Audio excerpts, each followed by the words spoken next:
السلام عليكم ورحمة الله وبركاته.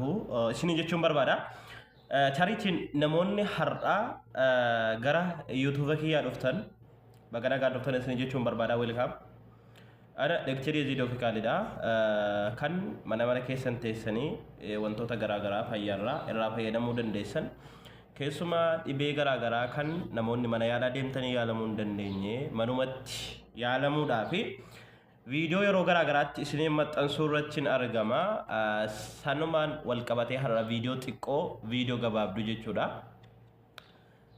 Dhibee kintaarotii kan keessumaa gara alaatti gadi ba'ee kan isin rakkisu akkamitti dhibbarraa dhibbatti fayyuu dandeenya yoo maal goone fayyuu dandeenya kan jedhudha.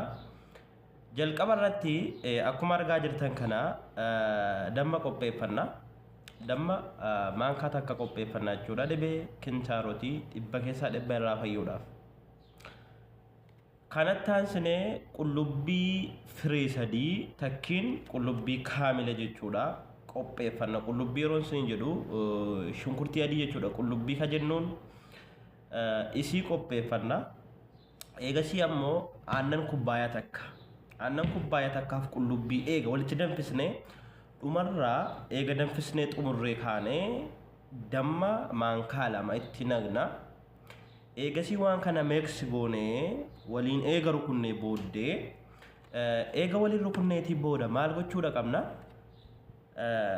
Sallaajaa takkiin firiija keessa kaawwanna.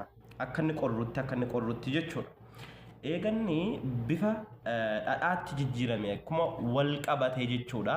Eeganni kuufameetiin booddee qabbanaasaa eggii qabbaneessine walakkaa isaatii takkiin daqiiqaa 40 booddee bakka teessuma keenyaa sanatti bakka inni nu dhukkubu bakka inni itti gadi ba'e bakka inni itti teessuma walumaa gala teessuma irratti bakka dhibeen sun itti argamutti ni dibnaa jechuudha.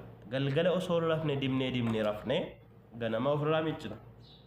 Yookaan ammoo sa'a tokko daqiiqaa 40 booddees miicuus hin dandeenya dhibee homaatu hin qabu. Wanni kun mana keessan teessanii yoo irraa fayyadamtan atummaan jijjiirama argitaa jechuudha. Dhibba keessaa dhibbatti dhibee kintaarotii viidiyoo hedduun hojjedhee garuu inni kun addadha. Inni kun hatattamaan sirraa furaa jechuu kiyya. Viidiyoo isinitti dheeressuu hin barbaadu. Dhibeen kintaarotiin qabadhee isinii dhufee ishee kanadha. Chadichi namoonni natti hin dabalamne namoonni yuutuuba kana sabiskiraayibiin goone mana keessan teessanii fayyadamuudhaaf yuutuuba kana sabiskiraayib godhaa. Maatii obboleessa keessanii ta'a irraa fayyadamaa. Galatooma.